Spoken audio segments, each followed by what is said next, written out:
Question बेटा ऐसा है, अच्छे से देखो। अ पॉइंट चार्ज, छोटा सा एक चार्ज बेटा लिया आपने, a point charge Q not 6 microcoulomb, है ना। इट एक्सपीरियंसेस फोर्स ऑफ, ये कितना फोर्स बेटा एक्सपीरियंस करता है? It experiences force of 12 Y cap plus 18 J cap micro newton. Done. जरा सा फोर्स आता है, या फिर इसे आप न्यूटन मान लो, आप यहाँ पे इसको हटा दो, फोर्स ऑफ न्यूटन। ओके, तो बहुत सिंपल सा डिस्कशन आता है। अगर मैं इस क्यू नॉट को रिप्लेस कर दूं, if Q not is replace by, Q not को हटा के एक नया चार्ज रख दो बेटा, कितने का? क्यू नॉट प्राइम का।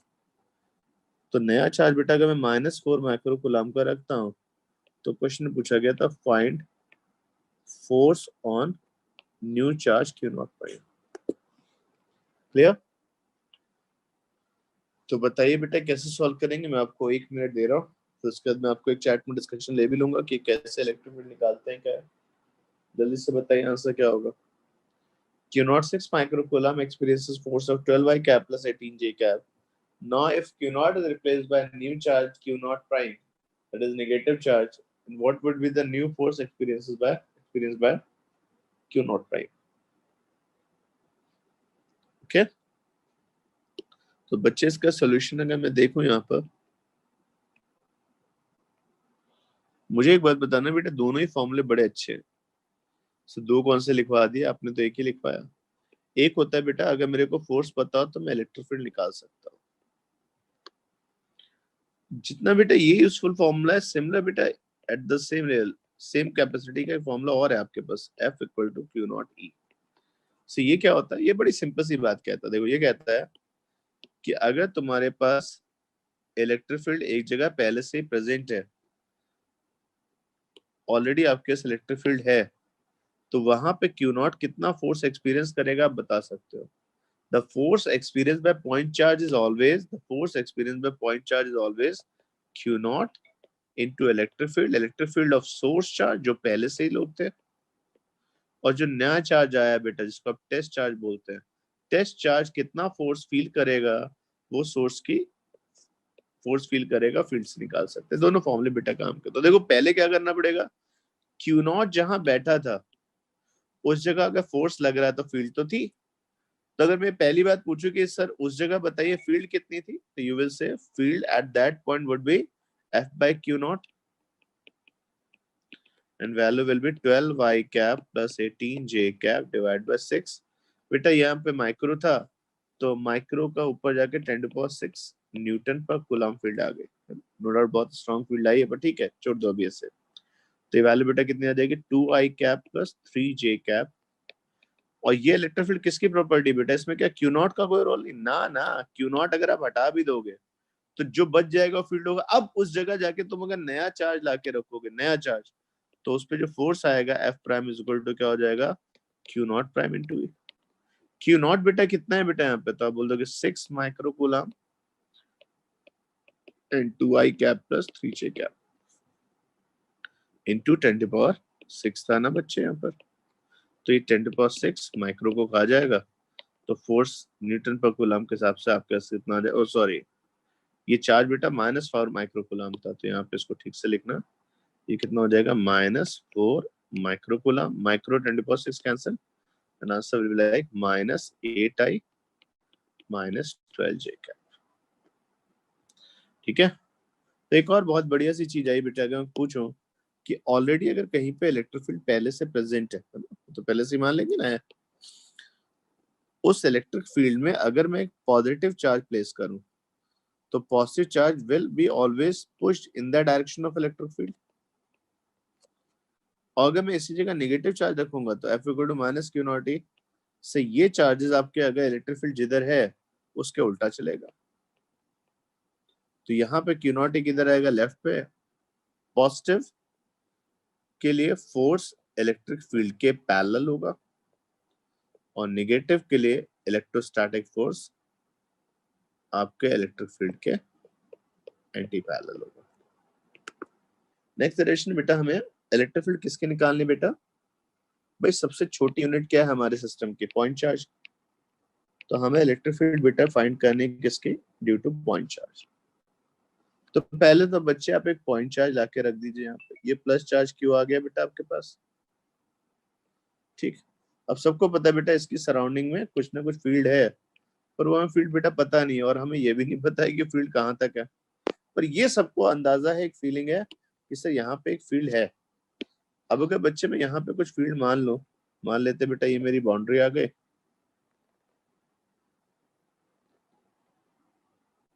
ओके, तो अगर ये मेरी बाउंड्री है बेटा यहाँ पर, तो मैंने यहाँ पे जल्दी से फील्ड दिखा दी सर, कुछ ऐसी होगी। अब देखो जिसको फील नहीं कर सकते, जैसे भगवान है दिखते नहीं है, हम उनकी मूर्ति तो बनाते ही ना, वैसे ही बेटा फील्ड दिख तो नहीं रही है, पर ये बात पक्की है फील्ड है ना? ये फील्ड है बेटा यहाँ पे, ये आपका पूरा रीजन आ गया, जल्दी से देख लो। अब इसकी फील्ड कैसी होगी, कहाँ तक होगी, कैसी होगी, फोर्स कैसा लग रहा होगा, ये सब कुछ नहीं पता। पर एक बात बेटा पक्की है, तो मुझे एक बात बताओ, अगर एक पॉइंट इसके पास में लूं और एक पॉइंट थोड़ा सा उससे दूर लूं, तो कहाँ फील्ड स्ट्रांग होगी? तो श्योरली ये जो पॉइंट पास में होगा वहां पे स्ट्रॉन्ग रिपल्शन देगा, तो फील्ड इसके नियर बाय पॉइंट्स पे हायर होगी, और जैसे दूर जाओगे फील्ड वीक होती जाएगी। ये हमने लॉजिक से चेक कर सकते थे, और आपने बेटा बड़े अच्छे से तसल्ली से यहाँ पे लाके चार्ज क्यू नॉट रख दिया। इस जगह को जहां पे आपने क्यू नॉट रखा है वो कितने डिस्टेंस पे था? आर डिस्टेंस पे। तो मैं आपसे एक बात पूछूं, फोर्स कितना लग रहा होगा? तो आंसर हो जाएगा force between these two charges is के Q1 Q2 bye R square. अब बच्चे देखो, बड़ी बढ़िया सी बात आई। फोर्स कैसा प्रोजेक्ट है? साजे का। फोर्स अकेले का प्रोजेक्ट नहीं है, बिना क्यू नॉट क्यू फोर्स नहीं लगा सकता है ना? बिना क्यू क्यू नॉट, बिना Q not Q force, Q force साजे का प्रोजेक्ट है। लेकिन अगर तुम इलेक्ट्रिक फील्ड पे जाओगे तो एफ बाई क्यू नॉट लिखोगे, और आपका आंसर आ जाएगा के क्यू बाय आर स्क्वायर। देखो पहली बार बेटा हम जिस चीज को फील कर रहे थे उसको क्वालिटी की जगह हमें क्वांटिटी में लेके आ गए कि electric field due two point charge is like के क्यू बाय आर स्क्वायर। देखो बहुत बढ़िया पॉइंट है। क्या पॉइंट बढ़िया है सर? यहाँ पे पहली बात, इलेक्ट्रिक फील्ड चार्ज के प्रोपोर्शनल होगा। जितना चार्ज बड़ा होता जाएगा मैग्नीट्यूड में, साइज में नहीं, पॉइंट चार्ज ही रखना है, मैग्नीट्यूड में जितना चार्ज बड़ा करो उतनी इलेक्ट्रिक फील्ड स्ट्रांग होगी। दूसरा, electric field inversely proportional to the distance square होगी। जैसे जैसे बेटा आप दूर चलते जाओगे इलेक्ट्रिक फील्ड क्या होती जाएगी बेटा? वीक होती जाएगी। अगर कोई पॉइंट ए लेते हो यहाँ पर और कोई पॉइंट बी लेते हो, तो श्योरली ए और बी में बी दूर है, तो बी की इलेक्ट्रिक फील्ड बेटा ए से कम आएगी। ये बात आप फॉर्मूले से बोल सकते हो। सर मान गए, पर आप तो कुछ बोल रहे थे वेक्टर होता है। जब मैंने कब मना किया वेक्टर नहीं होता? तो ध्यान से देखो, ये क्यू इस क्यू नॉट को खट से यहाँ धक्का देगा। ये धक्का कैसे है? ईस्ट डायरेक्शन बोले, नॉर्थ डायरेक्शन बोले, अपवर्ड बोले, डाउनवर्ड बोले, या रेडियली आउटवर्ड बोले। तो मुझे लगता है अच्छा शब्द ये है कि ये क्यू क्यू नॉट को जो पुश कर रहा होगा, ये पुश क्लियर है। ये फोर्स आएगा कैसे बेटा? ये इसको रेडियली आउटवर्ड डायरेक्शन में पुश करेगा। अब रेडियली आउटवर्ड डायरेक्शन बेटा देखना फिजिक्स में किससे लिखी जाती है बेटा? आर कैप से। याद आ रहा है? सेंट्रीफ्यूगल फोर्स होता था आर कैप, और सेंट्रीपिटल होता था माइनस आर कैप। दूर, अपने से दूर अगर फोर्स लगा रहे हो तो आप क्या बोलोगे? Radially outward. अगर इनवर्ड आता तो रेडियली इनवर्ड बोलते हैं। तो सर ये फोर्स जो आपने लिखा वो फैक्टर फॉर्म में होगा K Q Q naught divide by R square R cap. यहाँ लिखोगे तो वैल्यू हो जाएगी F is equal K Q Q naught by R square minus R cap. Clear? जब आप डिवाइड करोगे तो भाई यहाँ पे फोर्स को क्यू नॉट से यूनिट चार्ज पे लगने वाले फोर्स को हम क्या बोलते हैं? Electric field. तो ये माइनस आर कैप आ गया। और अगर बेटा मैं यहाँ पे ठीक से लिखूं थोड़ा सा और अच्छे से इलेक्ट्रिक फील्ड वेक्टर फॉर्म में, सॉरी प्लस आर कैप, ओहो प्लस आर कैप आएगा ना, रेडियली आउटवर्ड। तो इलेक्ट्रिक फील्ड किसके इक्वल हो जाएगा बेटा? K Q by R square R cap. तो पॉइंट चार्ज की इलेक्ट्रिक फील्ड क्लियर है कैसी होती है बेटा? तो आप बोलोगे इनवर्सली प्रोपोर्शनल डिस्टेंस स्क्वायर होती है और रेडियली आउटवर्ड होती है। तो एक बच्चे ने कहा सर ये जो आप प्लस बनाते हैं और प्लस के ज्यादातर बड़ा आप राउंड बना रहे थे, क्या आपको नहीं लगता ये राउंड जो होना चाहिए था कुछ स्फेरिकल होना चाहिए था? समझा रहे स्फेरिकल क्यों? क्योंकि जब डिस्टेंस पे डिपेंडेंट है तो सेम डिस्टेंस पे जितने पॉइंट होंगे उनकी इलेक्ट्रिक फील्ड सेम होंगे। देखो तो अगर मैं इलेक्ट्रिक फील्ड को बेटा बनाने की कोशिश करूं एक चित्रकार की तरह, तो आप देखो बेटा, मैंने ध्यान से देखो क्या फॉलो किया। एक इलेक्ट्रिक फील्ड जो आएगी बेटा आपकी रेडियली आउटवर्ड आ रही है, डायरेक्शन से शो हो रही है, और क्या मैग्नीट्यूड कम होता जा रहा है। ओके, क्या बच्चे रूल मैंने फॉलो किया है यहाँ पर? Yes sir. क्या सब जगह बनाना पड़ेगा? भाई खाली बैठे हैं तो आप बनाते रहिए, पर अभी हम लोग कुछ बना के ऐसे छोड़ देंगे। क्या पहली बार बेटा हम लोग इलेक्ट्रिक फील्ड को फील करने के साथ साथ डायग्राम में रिप्रेजेंट कर पा रहे हैं? तो पॉइंट चार्ज की इलेक्ट्रिक फील्ड कैसी होती है बेटा? K Q by R square R cap. Clear? हम अगर पॉइंट पढ़े बेटा तो हमने पॉइंट चार्ज की इलेक्ट्रिक फील्ड देखी, क्या है? के क्यू बाय आर स्क्वायर। ये बेटा हमारी एक हैबिट है कि हम कोशिशें करते हैं कि चीजों को जो हमने डाटा सोचे उनको ग्राफ में लेके आए। ग्राफ बहुत कम्युनिकेटिव होता है। जैसे ई और आर का ग्राफ बनाओ बच्चे, तो इलेक्ट्रिक फील्ड वर्सेस आर का ग्राफ जो आता है बच्चे, वो कुछ इस तरीके से आ जाता है। अपने यहाँ पे देखो, जैसे जैसे बेटा आप दूर जाओगे वैसे से इलेक्ट्रिक फील्ड क्या होती जाएगी बेटा? कम होती जाएगी। ये इलेक्ट्रिक फील्ड आपकी कम होती जाती है, और इलेक्ट्रिक फील्ड बेटा इन्फिनिटी पे जाके जीरो होगी। हाँ, ये बात समझना चाहो कि सर आर नॉट पे इलेक्ट्रिक फील्ड इतनी है तो टू आर नॉट पे कितनी होगी? तो अगर आर नॉट डिस्टेंस होगी तो इलेक्ट्रिक फील्ड ई होगी। डिस्टेंस को डबल करते बेटा आपकी इलेक्ट्रिक फील्ड बेटा 1/4 हो जाती है। क्लियर? कोई डाउट तो नहीं? अब जो बात बेटा मैंने बोली आपको कि पॉजिटिव की फील्ड ऐसी होती है, नेगेटिव की ऐसी होती है, इस चीज को डायग्राम से सीखें कि सर मेरे पास एक प्लस चार्ज हो यहाँ पर और एक चार्ज बच्चे यहाँ माइनस रखा। चीजों को सिंपल रखने के लिए बच्चे मैंने यहाँ पे क्या मान लिया, ये डिस्टेंस बेटा दोनों चार्जेस के बीच की कितनी थी? 2a। और जो इनका परपेंडिकुलर बाइसेक्टर था ना बच्चे, परपेंडिकुलर बाइसेक्टर मतलब समझ गए ना, बिल्कुल बीच में से हाफ करके ए डिस्टेंस पे आपने यहाँ पे एक पॉइंट सोचा। ये पॉइंट बेटा कितने डिस्टेंस पे था सर? मिड पॉइंट से वाई पे। यहाँ बेटा अगर तुम चार्ज रख दोगे तो फोर्स की पढ़ाई हुई ना? ना, फोर्स नहीं पढ़ना है हमें यहाँ पर। हमसे क्वेश्चन में पूछा गया है, you have to calculate net electric field at point P. ठीक है, they are asking about net electric field at point P. आपकी net electric field point P पे क्या आएगी? क्लियर? तो बताएंगे कैसे सॉल्व किया जाएगा बेटा। ये दोनों चार्जेस बेटा आपकी नॉलेज के लिए बता दिए गए, सेम मैग्नीट्यूड के हैं। चीजों को अभी सिंपल रखना है। चाहो तो आप चेंज भी कर सकते थे, पर डिस्ट्रीब्यूशन थोड़ा सा चेंज हो जाएगा, पर अभी के लिए मैं दोनों को सेम मान के चल रहा हूँ। क्लियर? तो अगर बात की जाए बेटा यहाँ पर क्यू पे, ये प्लस क्यू है बेटा, यहाँ पर प्लस क्यू की वजह से बेटा मैं पूछो पॉइंट पी पे ये जो आपने बनाया है बेटा, वहां पे इस प्लस क्यू की वजह से कुछ फील्ड आएगी क्या? हाँ सर, प्लस की वजह से बेटा पॉइंट पी पे कुछ फील्ड आएगी। ये फील्ड बेटा आपने ऐसे बना दिया यहाँ पर। क्लियर? ये फील्ड कितनी होगी तो बेटा दो चीजों पे डिपेंड करेगी। पहली बात बताओ चार्ज कितना है? तो आपने कहा सर चार्ज अगर ध्यान से देखो तो सर क्यू है, और डिस्टेंस बेटा निकालोगे तो ये डिस्टेंस ए, ये डिस्टेंस वाई, और ये आर लिख दें तो इलेक्ट्रिक फील्ड सिंपली हो जाएगी बेटा K Q divide by distance square, के क्यू बाय आर स्क्वायर। ऐसे बेटा यहाँ पे आपके जो माइनस चार्ज था, क्या इसकी कुछ इलेक्ट्रिक फील्ड आएगी? यस सर, माइनस चार्ज की इलेक्ट्रिक फील्ड आएगी। और किधर आएगी बेटा? क्या सिखाया आज? अगर पॉइंट लोगे तो माइनस की फील्ड कैसी होगी? Radially inward. माइनस को सेंटर की तरह सोचो, माइनस को सेंटर की तरह सोचो तो फील्ड अंदर आएगी, और प्लस को सेंटर की तरह सोचो तो फील्ड बाहर जाएगी। ये बात पक्की? हाँ, ये फील्ड एक बात पक्की है कि अगर के क्यू बार स्क्वायर उसकी फील्ड थी तो सब कुछ सेम है, तो ये डिस्टेंस इधर भी सेम होगी और ये के क्यू बार स्क्वायर आ जाएगा। ओके, तो क्या बच्चे यहाँ पे मैं बात करूँ तो दो फील्ड आई। अब कई बच्चे कहेंगे एक फील्ड के क्यू बार स्क्वायर है, दूसरी फील्ड भी के क्यू बार स्क्वायर, दोनों को ऐड कर तो टू क्या? अरे भाई ऐसा मत कर देना, वेक्टर्स हैं। तो जरा ठीक से देखो तो इलेक्ट्रिक फील्ड कैसी बनी। सर आपने के क्यू बार स्क्वायर इधर लिया बच्चे, इसको ई लिख दीजिए, और एक ई बेटा रेडियली इनवर्ट के हिसाब से ई ऐसे आ गया। तो अगर बच्चे में बात करूं तो ये आपका थीटा आएगा, ये आपके पास थीटा आ गया। तो क्या मैं वेक्टर्स के दो कंपोनेंट कर सकता हूँ, एक ई कॉस थीटा और एक ई कॉस थीटा। ये ई कॉस थीटा कैसा इफेक्ट लेंगे बेटा? ये तो ऐड हो जाएंगे, पर बच्चे इनके जो दूसरे कंपोनेंट होंगे समझो, जिससे एंगल मेजर करते हो उस डायरेक्शन में कॉस, तो उसके परपेंडिकुलर साइन आ गया, तो ये आपके पास ई साइन थीटा और ई साइन थीटा आ गया। ये बच्चे जो आपने बनाए, ये पक्की बात है दोनों कंपोनेंट आपके कैंसिल होंगे।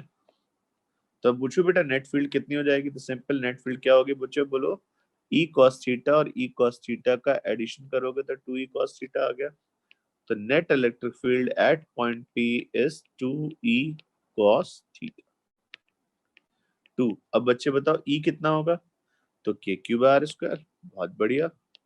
कॉस थीटा कितना होगा बच्चे, तो अगर ये एंगल थीटा है और ये एंगल भी थीटा लिखते हो तो कॉस थीटा कितना हो जाएगा बेटा, ए बाय आर। तो बड़ा प्यारा सा आंसर आ जाता है 2 k q a/r क्यूब। देखो कितनी बढ़िया चीज आई कि 2 पॉइंट चार्ज की इलेक्ट्रिक फील्ड अगर ध्यान से देखो तो inversely proportional to r cube आ गई है ना। Inversely proportional to r cube आई।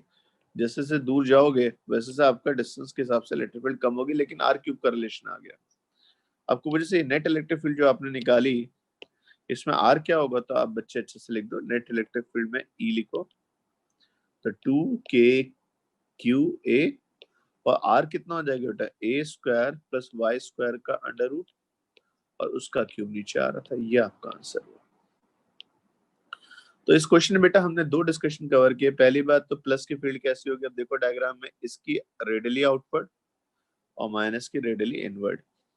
सोचो बच्चे अगर ये वाला चार्ज प्लस हो जाता तो ये इधर हो जाती, दोनों माइनस होते तो दोनों नीचे हो जाते। तो डिपेंड करता है बेटा केस क्या है, आपको दिमाग ला के सॉल्व करना पड़ेगा। ये क्लियर है। तो net electric field 2 point charges के। अच्छा एक बात सुनो, बातों बातों में क्या तुमने प्रिंसिपल ऑफ सुपरपोजिशन यहाँ लगा दिया? हाँ सर। नेट इलेक्ट्रिक फील्ड किसी पॉइंट पे निकालनी है तो सारी इंडिविजुअल इलेक्ट्रिक फील्ड्स को निकाल के आप उनका क्या कर दीजिए, वेक्टर सम कर दीजिए। इसमें कोई डाउट तो नहीं बेटा? क्लियर। तो अगर बेटा मैं इसमें बात करूं, थोड़ा सा आगे बढ़े, तो बिल्कुल जैसे सवाल आपने पहले किए तो वही सवालों को एक बार फिर से दोहराया जाए। अगर बच्चे मेरे पास यहाँ पर ऐसे रेगुलर हेक्सागन लिया बच्चे, है ना, मैं आपसे छोटी सी बात पूछूं बेटा, बड़ी सिंपल, रेगुलर हेक्सागन के हर वर्टेक्स पे मेरे चार्ज रखने के ऑर्डर को भी समझ जाओगे तुम क्या करना चाह रहे हैं सर। से यहाँ पे जो आपने चार्जेस रखे इस तरीके से, ये आपने एक हेक्सागन के, रेगुलर हेक्सागन के वर्टेक्स पे रख दिया। नो डाउट सबको पता है बेटा, अगर मैं रेगुलर हेक्सागन के जो साइड है उसकी लेंथ को बेटा आर लिख दूं तो सेंटर पे कुछ तो फील्ड आनी चाहिए। तो मैं पूछूं सेंटर पे इलेक्ट्रिक फील्ड कितनी होगी, तो इलेक्ट्रिक फील्ड एट सेंटर, कोई बच्चा बताएगा नेट इलेक्ट्रिक फील्ड सेंटर क्या होनी चाहिए? कि भाई ये क्यू जो होगा, दिख रहा है ना ये वाला क्यू, अब हमारी आपकी बात लेजर के थ्रू हो सकती है, लेजर ये क्यू इस पॉइंट पे एक रेडियली आउटवर्ड इलेक्ट्रिक फील्ड देगा। ये बात सही थी, ये फील्ड देगा, पर ये भी सेम मैग्नीट्यूड की फील्ड इधर देगा। तो जब आप सेंटर पे आओगे तो एक क्यू के इलेक्ट्रिक फील्ड बेटा ऐसे आ गए, इसके इलेक्ट्रिक फील्ड इधर से कैंसिल हो गए। ये वाला जो चार्ज था बेटा उसके इलेक्ट्रिक फील्ड बेटा आपने ऐसे बना दी, ये देखो दिख रहा है, ये ऐसे फील्ड देगा, तो इसकी फील्ड बनाओगे तो ऐसी आएगी, और इसके सामने वाले की ऐसी आ जाएगी। इस वाले की बेटा को पूछा इलेक्ट्रिक फील्ड कैसी होगी, तो आपने ऐसे बना दी, और इसका इधर से कैंसिल हो गया। तो कुल मिला के सेंटर पे 6 वेक्टर है, पर सारे के सारे वेक्टर्स बेटा कैसे हैं आपके, एक दूसरे को कैंसिल आउट कर रहे हैं। नेट इलेक्ट्रिक सेंटर क्या हो गया बेटा, 0। क्लियर? ठीक है सर, थोड़ा सा आगे बढ़े। एक क्वेश्चन बेटा दिया गया बिल्कुल सिमिलर पैटर्न का। फिर से बेटा मैंने क्या किया, हेक्सागन बनाया यहाँ पर, ये आपको हेक्सागन दिखता है, ये हेक्सागन बेटा आपने बनाया यहाँ पर इस तरीके से, सही है, इसकी साइड आ गई इस तरीके से, है ना। अब बच्चे जो चार्जेस आपने रखे वो बड़े सोच समझ के से, इस पे क्यू रख दिया, इस पे 2q रख दिया, इस पे क्यू रख दिया, इस पे क्यू रख दिया, इस पे क्यू रख दिया, सॉरी, और यहाँ पे 0 चार्ज रख दिया। क्लियर? और मैं अगर जो साइड लेंथ है बेटा कितने की अज्यूम कर लेता हूँ, आर का। लेक्चर के बेटा लास्ट 10 मिनट्स हैं, जल्दी से देखें। ये पॉइंट हमारा कवर हो जाना चाहिए। तो जब इस तरह के डिस्कशन आएंगे तो बेटा आप बड़ी समझदारी से काम लो। फिर से जब ये स्ट्रक्चर बेटा आपने बनाया था, एक बार स्ट्रक्चर दोबारा बनाओ। मैंने स्ट्रक्चर बेटा दोबारा बनाया, ये क्यू था, ये क्यू, ये सारे चार्जेस बेटा मैंने ऐसे रख दिए। अब बच्चे अगर ध्यान से देखो, सब पे अगर क्यू रख दें, ठीक, तो क्या बनेगा? तो जहां जीरो था वहां पे क्यू रख दिया, तो सर एक माइनस क्यू रख दीजिए, और ये क्यू रख दिया तो एक क्यू और रख दिया। तो बच्चे दिख रहा है डिस्कशन क्या होगा? सारे वेक्टर जो आपके वर्टेक्स थे सब पे बराबर चार्ज रखा, तो बेटा ये सेटअप सेंट्रॉइड पे इलेक्ट्रिक फील्ड कितनी देगा? 0। और ये प्लस क्यू माइनस क्यू बेटा अभी थोड़ी देर पहले तो बताए थे ना, इनकी इलेक्ट्रिक फील्ड ऐसे आ जाएगी। क्या इनके इलेक्ट्रिक फील्ड आप सॉल्व कर सकते हैं? यस सर, आपने साइड लेंथ दी है, सब कुछ डाटा दिया है, तो अगर ध्यान से देखो बच्चे, ये कितना हो जाएगा? आर आ गया, ये आपका पॉइंट आ जाएगा, और कितने एंगल पे आ जाएगा? तो 60 डिग्री पे आ जाएगा। बाकी तो आप सॉल्व कर ही लेंगे, कोई डाउट तो नहीं बेटा इसमें? ये क्लियर है डिस्कशन? ये एंगल बेटा मैं थीटा लिख रहा हूँ, ज्योमेट्री हम बाद में इसको दिखाएंगे क्या आता है, ठीक है ना? ये माइनस की फील्ड है। तो अगर आपको बेटा सेम मिल जाए तो बहुत अच्छा, अगर सेम नहीं मिले हैं तो फिर जुगाड़ टेक्नोलॉजी पूरी वर्ड इसी चीज पे चल रही है ना? जुगाड़ मतलब सोल्यूशन होता है, अच्छा वर्ड सोल्यूशन है कि आपको उसको सॉल्व करना है। अब बच्चे अगर मैं सवाल करूं तो आपके पास ये डिस्कशन पे इलेक्ट्रिक फील्ड के, इलेक्ट्रिक फील्ड पॉइंट चार्ज की हम सबको क्लियर है क्या होती है, हमने निकाली। अब दूसरा डिस्कशन बेटा अगर मैं आपको दूं चलते चलते, और ये नेक्स्ट सेल के रखें तो ज्यादा अच्छा होगा, अभी खींचेंगे तो कोई मतलब नहीं है। एक क्वेश्चन बेटा अगर मैं आपको दूं यहाँ पर, बड़ा छोटा सा है, बड़ा बढ़िया सा है, जरा बताना बेटा। ये आपके पास एक कंप्लीट रिंग थी, है ना?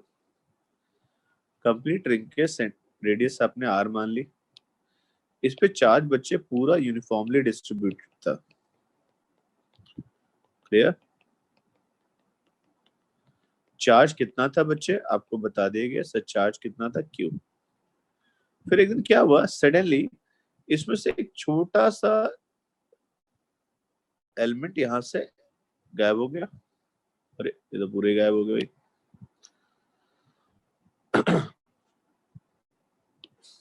ठीक, छोटा सा एलिमेंट बेटा आपने यहाँ से गायब कर दिया। ये छोटा सा एलिमेंट जो आपने गायब किया, वो कितनी लेंथ का बेटा गायब किया यहाँ से? सर dx लेंथ का एलिमेंट आपने यहाँ से हटा दिया। क्लियर? तो अब बताइए बेटा, सेंटर पे इलेक्ट्रिक फील्ड क्या जीरो होगी या नॉन जीरो होगी? और अगर नॉन जीरो होगी तो बताइए इलेक्ट्रिक फील्ड का मैग्नीट्यूड क्या होगा? क्लियर? तो मुझे एक बात बताना, ये dx की वजह से अगर कोई पूछे ये dx अगर होता, तो ये सामने जो इसके बिल्कुल डायमीटर के लिए अपोजिट पॉइंट था, समझो, अगर ये dx होता, ठीक, तो dx अपने सामने वाले बिल्कुल डायमीटर के लिए अपोजिट पॉइंट की फील्ड को कैंसिल करता, ये ऐसे आता, ये ऐसे आता। अब बदला, ये दोनों फील्ड तो थी, अब अगर आपने ये पार्ट यहां से बेटा क्या किया, ये पार्ट अगर आप इस जगह से रिमूव करोगे तो ये वाला वेक्टर हट जाएगा। आ रही बात समझ में? बाकी सारी फील्ड तो कैंसिल हो जाएंगी, तो सामने वाले चार्ज की फील्ड बचेगी। आपके सामने वाले चार्ज की फील्ड बेटा कितनी होगी? वो भी तो सेम लेंथ का ही चार्ज है ना, dx, तो उसकी फील्ड बेटा कितनी होगी? है तो पॉइंट एलिमेंट ही ना, तो उसके इलेक्ट्रिक फील्ड ही नेट इलेक्ट्रिक फील्ड होगी। आंसर आ जाएगा के। पूरी लेंथ पे चार्ज कितना था बेटा? क्यू। 2 पाई आर लेंथ पे चार्ज कितना होगा? Q by 2 pi R. देखो ना कैसे, 2 पाई आर लेंथ पे चार्ज कितना है बेटा? क्यू। तो यूनिट लेंथ पे कितना चार्ज होगा? Q by 2 pi R. तो जो छोटा सा एलिमेंट तुम dx सोच रहे हो, उसकी लेंथ को अगर मैं dx लिखूं, तो Q by 2 pi R into dx, ये टर्म आ जाएगा बेटा आपका total charge on small element divide by distance square. और इसकी डिस्टेंस तो आ रही है, किधर फील्ड आ रही होगी बेटा? ये फील्ड नेट आ रही होगी आपके किस डायरेक्शन में? Left direction. लेफ्ट में क्यों आ रही है बेटा? रीजन क्लियर है, ये यहां से हटा दिया ना बेटा आपने, ये वाला पार्ट हटा दोगे तो ये वाली फील्ड हट गई, ये वाली फील्ड हट गई तो ये वाली फील्ड बच गई। ओके, कोई डाउट तो नहीं बेटा इसमें? ये क्लियर है डिस्कशन?